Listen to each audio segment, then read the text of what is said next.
وما أصابكم من مصيبة فبما كسبت أيديكم ويعفو عن كثير وما أنتم بمعجزين في الأرض وما لكم من دون الله من ولي ولا نصير ومن آياته الجوار في البحر كالأعلام إن يشأ يسكن الريح فيظللن رواكد على ظهره إن في ذلك لآيات لكل صبار شكور أو يوبقهن بما كسبوا ويعفو عن كثير ويعلم الذين يجادلون في آياتنا ما لهم من محيص فما أوتيتم من شيء فمتاع الحياة الدنيا وما عند الله خير وأبقى للذين آمنوا وعلى ربهم يتوكلون والذين يجتنبون كبائر الإثم والفواحش وإذا ما غضبوا هم يغفرون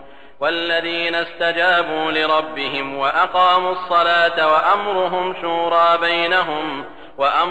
شورى بينهم ومما رزقناهم ينفقون والذين إذا أصابهم البغي هم ينتصرون وجزاء سيئة سيئة مثلها فمن عفا وأصلح فأجره على الله إنه لا يحب الظالمين ولمن انتصر بعد ظلمه فأولئك ما عليهم من سبيل إنما السبيل على الذين يظلمون الناس ويبغون في الأرض بغير الحق أولئك لهم عذاب أليم ولمن صبر وغفر إن ذلك لمن عزم الأمور. आणि तुमच्यावर जे संकट येतं ते तुमच्या हाताने केलेल्या कर्मांमुळे येतं. वास्तविक कितीतरी अपराधांना तो माफ करतो. धर्तीवर कुठेही पळून जाऊन तुम्ही त्याला विवश करू शकणार नाही आणि कुठेही अल्लाहच्या मुकाबल्यात तुम्हाला कोणी मित्र किंवा सहाय्यक लाभू शकणार नाही. समुद्रात पर्वतांसारखी जहाजं चालतात, या देखील अल्लाहच्या परिचयाच्या निशाण्या आहेत. अल्लाहनं इच्छिलं तर हवेला तो स्थिर करेल, मग तर जहाजं समुद्राच्या पृष्ठभागावर उभीच राहतील. संकट समयी संयम राखणाऱ्या आणि कृपा देणगी लाभल्यावर अल्लाहचे आभार मानणाऱ्या प्रत्येक मानवाकरता यात बोधचिन्ह आहेत. किंवा त्यांच्या वाईट कर्मांमुळे त्यांना तो पाण्यात बुडवून ठार मारेल, परंतु बहुतेक लोकांना तो माफच करीत असतो.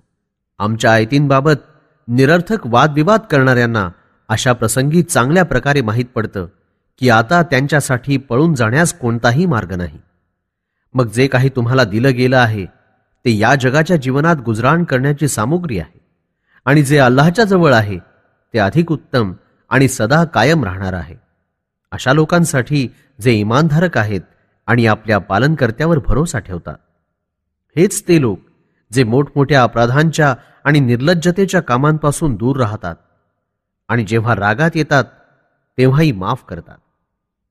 आणि हेच ते लोक जे आपल्या पालनकर्त्या रबच्या आदेशाचा स्वीकार करतात आणि नमाज अदा करतात आणि आपली आपापसातली कामं सल्लामसलतीनं करतात आणि आम्ही दिलेल्या रोजीमधून थोडं दानही करतात.